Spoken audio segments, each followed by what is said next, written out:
Olá, eu sou Rafael Ribeiro, sejam todos bem-vindos ao nosso canal que tem o objetivo fazer você aprender matemática. Essa é a aula 2 sobre o Teorema de Tales, onde nós vamos apresentar a demonstração ou a prova desse teorema. Se você não assistiu a aula 1, eu sugiro que você assista para que você entenda o que vai ser feito agora, tá ok? Vamos lá. Bom, para provar que o Teorema de Tales é verdadeiro, a gente precisa lembrar do enunciado, tudo bem? Então, o que diz o Teorema de Tales? Diz o seguinte, que se nós temos um feixe de retas paralelas cortadas, ou seja, interceptadas por duas transversais, então os segmentos formados pelas paralelas sobre as transversais, eles são proporcionais. Tá? Então, olha só, olhando para a nossa figura, o que a gente tem? Aqui o feixe de retas paralelas, essas três que nós colocamos, tá? Esses segmentos gerados pelas transversais, ó, pelas duas transversais, ou seja, está dizendo o seguinte, é que a razão entre o segmento formado sobre uma das transversais é igual à razão formada entre os segmentos correspondentes na outra transversal. Essa é a proporcionalidade entre os segmentos. Tá aqui. É o que a gente tem que provar. Esse é o Teorema de Tales. Se você tem essas condições, um feixe de retas paralelas, cortadas por duas transversais, a gente pode provar isso daqui, né? Esse é o Teorema de Tales e pode aplicar, mas a gente vai provar isso. Pois bem, essa demonstração, ela vai seguir duas etapas, tá, gente? A primeira etapa, a gente vai ter que provar o seguinte, que se esse x for igual a y, então e o z é igual ao w. Bora entender melhor o que significa isso. Esse número 1 está dizendo o seguinte, é que se no feixe de retas paralelas se gerar segmentos iguais sobre uma das transversais, então na outra transversal também vai se gerar segmentos iguais, de mesmo tamanho, tá? É isso que está dizendo a etapa número 1. A segunda etapa a gente vai supor que x e y são diferentes, esses segmentos têm tamanhos diferentes. Vamos considerar um segmento U de tal forma que x seja igual a m vezes u e que y seja igual a n vezes u, em que m e n são números naturais, pertencem aos naturais, e que m é diferente de n. E temos que concluir a proporção desejada. Bom, bora entender essa linguagem aqui. O que quer ser dito com isso? A gente está dizendo o seguinte, é que se a gente supor que x e y são elementos diferentes e considerar um segmento U de tal forma que esse segmento U, o nosso x, o segmento x, ele seja um múltiplo desse segmento U e que o y também seja um múltiplo desse segmento U. Certo? É isso que está dizendo aqui, a questão da multiplicidade. Perfeito? Então vamos tentar entender isso, mostrar essa parte 1, tá? Não a 2, a 1, que diz assim, para a gente, é que, não esqueça, tá? A tradução já. Se nós temos um feixe de retas paralelas, representadas pelas retas RST, tá? Gera segmentos iguais sobre uma das transversais, ou seja, se aqui mede x, aqui também vai medir x, né? Vai gerando segmentos iguais, ou seja, o segmento AB e BC são iguais a x, vai gerar segmentos iguais na outra transversal, ou seja, DE igual a EF. E a gente vai dizer assim, que é igual a Z, e aqui a gente vai provar que também vai ser igual a Z, perfeito? Que é para seguir o nosso desenho inicial. Pois bem, como é que a gente vai fazer essa demonstração? É simples, galera. Olha só, você vai traçar uma paralela a essa transversal aqui. Então veja bem, eu vou fazer isso aqui, na mão mesmo, tá? Pronto. Tracei uma paralela pelo ponto D e vou traçar uma paralela a essa transversal agora pelo ponto E. Olha lá. Pronto. Na mão mesmo. Dá para entender. Tá? Uma vez que a gente traça essas paralelas, a gente perceba bem aqui, olha, vou marcar esse ponto que eu vou chamar de G e esse outro ponto que eu vou chamar de H. Tá? Então, o que a gente vai mostrar agora? Para provar o que a gente quer. Que esses dois triângulos, eles são iguais, são triângulos congruentes. Tudo bem? Mas para mostrar essa congruência entre os triângulos, a gente vai precisar aprender uma coisa aqui. Antes, essas duas situações.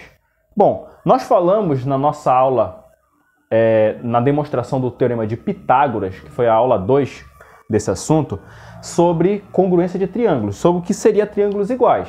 Que a gente teria que mostrar que os ângulos internos de um triângulo é igual aos ângulos correspondentes no outro triângulo, os três ângulos. E que para os lados correspondentes também. Só que lá nós vimos um que nós chamamos de caso de congruência, que foi o lado, ângulo, lado. Se você tem dois lados tendo a mesma medida, tanto num quanto no outro triângulo, e o ângulo formado por esses lados também foi igual, então a gente não precisa mostrar os demais ângulos dos demais lados. A gente já pode afirmar, por esse caso, né, que os triângulos são congruentes. Nós temos outro aqui, que é o chamado lado, ângulo, ângulo oposto. Como é que funciona? Se você consegue detectar isso, então você pode afirmar que os triângulos são congruentes. Funciona assim, olha. Vamos supor, nesse triângulo você conhece esse lado, que mede x. Você conhece esse ângulo, tá? Aqui do lado do nosso lado, que é o alfa. E o ângulo oposto ao lado x, ao lado de medida x no triângulo. Então é o lado, ângulo, ângulo oposto. Olha como no triângulo azul é a mesma coisa, ó. Lado medido x, ângulo aqui é alfa e o ângulo oposto é beta também. Então, olha, pelo caso lado, ângulo, ângulo oposto, a gente pode afirmar que esses triângulos são iguais, eles são congruentes. Ora, então o que a gente pode fazer as afirmações agora? Assim, se esse lado, por exemplo, mede y e está de frente para o ângulo alfa, já que esses triângulos se trata do mesmo triângulo, então esse lado que está de frente para o alfa aqui vai ser y também. Se aqui for z, por exemplo, no vermelho, for z, é o lado de frente para o ângulo que nós não desenhamos nada, então aqui também vai ser z, o lado de frente para o ângulo que também nós não desenhamos nada no outro. Então esses triângulos são congruentes. Muito bem. Agora, passando para cá, a gente vai ver o seguinte. Existe uma relação entre os ângulos formados entre duas retas paralelas cortadas por uma transversal. Perceba que nós temos 1, 2, 3, 4, 5, 6, 7, 8 ângulos gerados aí. E que existem pares desses ângulos que nós vamos chamar de ângulos correspondentes. O que seriam os ângulos correspondentes? O que nos interessa para a nossa demonstração? Por exemplo, olha, esse ângulo e esse outro ângulo aqui. Bom, esses ângulos, perceba uma coisa, que eles estão do mesmo lado, olha só, da nossa transversal, estão para o nosso lado esquerdo, e um está dentro das paralelas e o outro está fora. Esse aqui está dentro e esse está fora. Então, isso caracteriza um ângulo correspondente. E o ângulo correspondente, a gente pode afirmar o seguinte, que eles têm a mesma medida. Ou seja, se aqui mede alfa, aqui também vai medir alfa. Para a gente entender melhor e concluir, seguir a nossa demonstração, perceba, por exemplo, esse ângulo aqui também. Esses dois ângulos, esse par de ângulos aqui. Perceba, olha, que eles estão do mesmo lado da transversal. Um está dentro das paralelas, esse aqui, e o outro está fora. Logo, eles são chamados de ângulos correspondentes. Então, se aqui mede beta, aqui também vai medir beta. Tá? Essa é a característica dos ângulos correspondentes. Eles têm a mesma medida, são iguais. Perfeito. Bom, para que nós vamos usar isso aqui? Olha só aqui. As retas paralelas S e T. S e T. Olha essa transversal aqui. O que a gente pode afirmar sobre esse ângulo? Perceba aqui, ó. Esse e esse. Duas retas paralelas cortadas por essa transversal. Um ângulo está dentro das paralelas e o outro está fora. Ora, esses ângulos são correspondentes, ou seja, se aqui mede alfa, por exemplo, aqui também vai medir alfa. Olha que legal. Agora veja essas paralelas em vermelho, ó. Duas retas paralelas e a mesma transversal, ó, cortadas por uma transversal. O que eu posso afirmar sobre esses dois ângulos aqui? Esse ângulo e esse ângulo. Que eles são correspondentes. Olha só, um está dentro das paralelas, esse. E esse aqui está fora. E estão do mesmo lado da transversal. Logo, esses ângulos, se esse ângulo aqui mede beta, vou colocar aqui pra gente, ó, mede beta, esse aqui também vai medir beta. Perfeito. Agora analisa uma coisa comigo. Estamos quase mostrando que esse pedaço aqui vai dizer. Veja bem, como nós construímos essas paralelas, tá, a essa transversal, perceba que formou-se um quadrilátero aqui, A, B, G e D. Tá aqui o quadrilátero. Esse quadrilátero, como os pares de lados deles são paralelos, a gente pode afirmar que eles são isso é um paralelogramo, tá? O quadrilátero. E aqui também é um paralelogramo, ó, pares de lados paralelos. E uma das características dos paralelogramos é que os lados opostos têm a mesma medida. Ora, se aqui mede x, esse daqui também vai medir x. Ó, um de frente para o outro. Se aqui mede x, aqui também vai medir x. Consegue perceber? Bom, agora olha só. Caso de congruência de triângulo. Lado, ângulo beta aqui e o ângulo oposto, o alfa, a esse lado. A mesma coisa aqui, ó. Mede x, ângulo do lado beta e o oposto é o alfa, o mesmo alfa. Logo, esses dois triângulos pequenos, se trata do mesmo triângulo, eles são congruentes. Logo, veja bem, se esse lado mede z, que vai de D a E, mede z, está de frente para o ângulo que nós não desenhamos nada, aqui também vai medir z, porque é o mesmo triângulo e está de frente para o ângulo que nós não desenhamos nada. Então vai medir z. Concluímos, provamos, né, a primeira etapa. Segmentos iguais sobre uma das transversais vai gerar segmentos iguais na outra transversal. E só justificando aqui, esse triângulo DEG, só para a gente escrever e registrar, é congruente ao triângulo EFH, tá? Foi o que já nós fizemos na figura, pelo caso lado, ângulo, ângulo oposto. E aí a gente conclui o seguinte, que o segmento DE é igual ao segmento EF, percebe? E que eles são iguais a Z. Pronto, conseguimos mostrar a primeira etapa.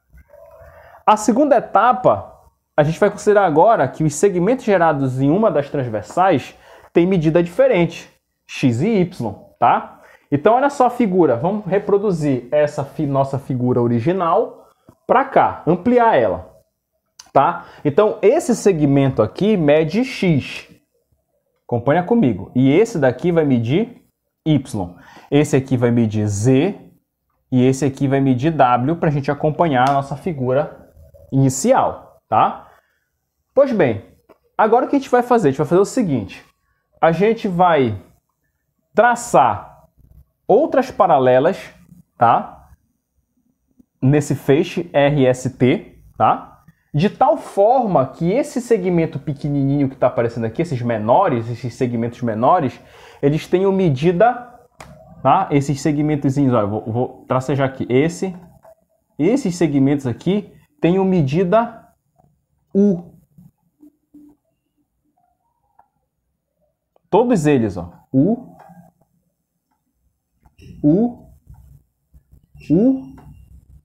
e U. Pronto. Certo? Então veja que nesse nosso desenho aqui, nesse caso particular, ele vai caber 3 vezes o segmento U no tamanho, exatamente no segmento de tamanho X. E vai caber 1, 2, 3, 4, 5 vezes dentro do segmento, exatamente no segmento de tamanho Y. E aí, olha só, para que nós provamos a etapa 1 do teorema? Para que serviu? Para cá. Porque veja que essas paralelas em vermelho que nós desenhamos gerou na nossa outra transversal 3 segmentos também, ó. 1, 2, 3, aqui gerou 3 também. Só que, olha, como esses segmentos sobre essa transversal são todos iguais, têm o mesmo tamanho, então vai gerar segmentos iguais também na outra transversal. Não necessariamente igual ao tamanho do segmento 1. A gente pode dizer o seguinte, que esses outros segmentos menores vão medir V. Então, todos eles vão medir V. V. Pronto. Certo?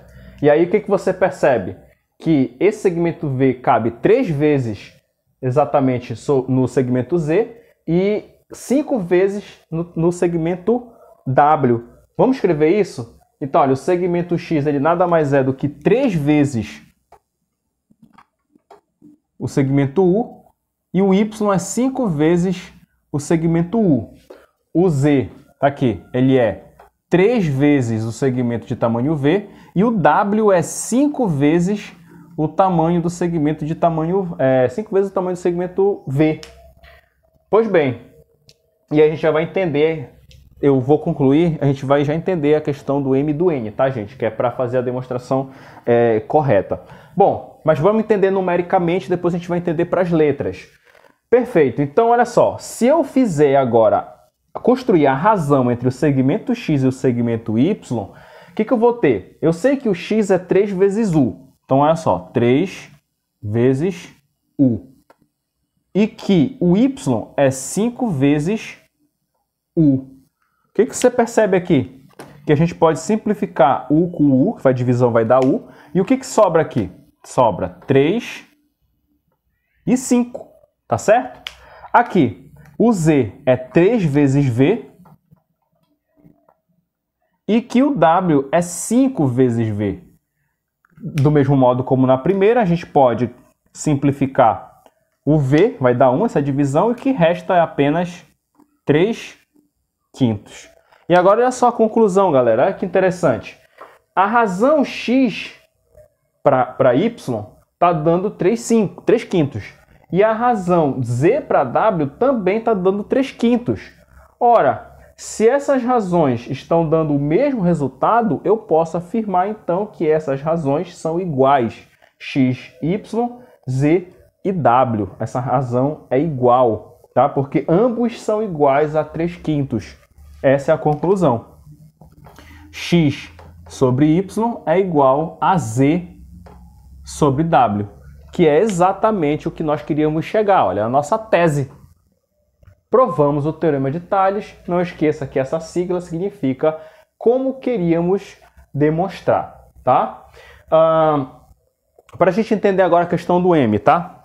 Lembra que MN é representado por um número natural qualquer. É para a gente poder generalizar. Não necessariamente como eu fiz aqui, tá? Digamos um caso particular, em que o U cabe 3 vezes no segmento X e 5 vezes no segmento Y, tá? A gente pode dizer, olha, vai caber uma quantidade M de vezes no segmento X e a gente só faz trocar, ó. O 3 a gente troca por M para generalizar e no Y cabe N.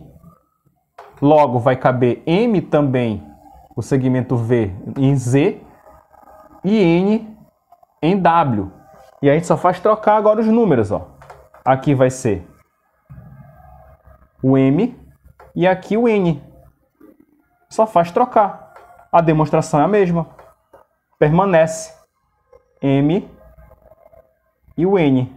E aqui a resposta vai ser MN, M sobre N, tá? Aqui vai ser M sobre N. Acompanha aí comigo, M sobre N. E aí a conclusão é a mesma, tá certo? Então veja que agora sim a gente conseguiu generalizar e mostrar o teorema provar o Teorema de Tales. Vamos fazer nossas considerações finais agora, tá, gente? Então veja bem, fizemos a demonstração do Teorema de Tales, uma demonstração muito interessante que é atribuída aos pitagóricos, tá? Uma observação interessante que nós devemos fazer e avisar é que essa demonstração ela é válida para quando os segmentos gerados aqui nas transversais forem segmentos comensuráveis. Ou seja, O que seriam segmentos comensuráveis? São aqueles segmentos em que existe um segmento comum que é múltiplo desses segmentos, que foi o que nós fizemos aqui. Ou seja, quando os segmentos eles são representados, a medida deles por números racionais, ou seja, números que podem ser escritos como fração. Aí existem segmentos que a gente chama de incomensuráveis, que são os não comensuráveis, ou seja, são aqueles segmentos que a gente não consegue construir dessa forma. São aqueles segmentos que nós representamos a medida deles por números irracionais. Tipo, números racionais são aquelas raízes quadradas não exatas, né? São aqueles números decimais em que as casas decimais elas não têm um padrão, né? Não seguem um padrão, elas são aleatórias. Ou seja, são aquelas, a gente chama de de números decimais infinitos não periódicos. A gente representa esses segmentos através desses números irracionais, então a gente vai chamá-los de incomensuráveis. A gente não consegue escrevê-los como fração. E aí essa demonstração não vai valer para esses tipos de segmentos. Normalmente a gente faz essa demonstração no ensino fundamental, tá? Para quem está estudando ali no 8º, 9º ano, é essa demonstração que a gente faz. Ela é muito interessante, perceba, é algo digamos assim, é bem lógico mesmo, segue algo interessante, mas para o ensino médio, né, a gente precisa, existe outra demonstração que a gente faz, tá? Do Teorema de Tales. Por enquanto nós não vamos fazer, isso vai ficar para um vídeo futuro, que a gente vai fazer essa demonstração, mas até mesmo porque na maioria dos exercícios, das questões que a gente faz, elas caem nos segmentos comensuráveis, tá? Mas o Teorema de Tales também é válido para os segmentos incomensuráveis e assim, a gente fazendo essa demonstração, pelo menos para que a gente justifique, né, e diga o porquê, né? Mas por que o Teorema de Tales é válido? Bom, aí está aqui a demonstração, né? A gente quer responder a esse tipo de questionamento. Afinal de contas, a gente quer que você seja um aluno crítico, faça críticas sobre a matemática. Mas como assim? Por que isso funciona? Então a demonstração ela vem muito nesse sentido de provar para a gente que as coisas são verdades, tá? Então, se você gostou do vídeo, peço que você deixe seu like, compartilhe o vídeo com seus amigos, com seus familiares, tudo bem? E caso você não seja inscrito, inscreva-se no nosso canal para que a gente possa trazer mais conteúdo de matemática para você, para que a gente auxilie você nesse processo aí de ensino-aprendizagem da matemática e torne tudo mais simples, tá ok? Hoje nós ficamos por aqui. Eu agradeço aí a atenção de todos, um grande abraço aí e até a nossa próxima aula.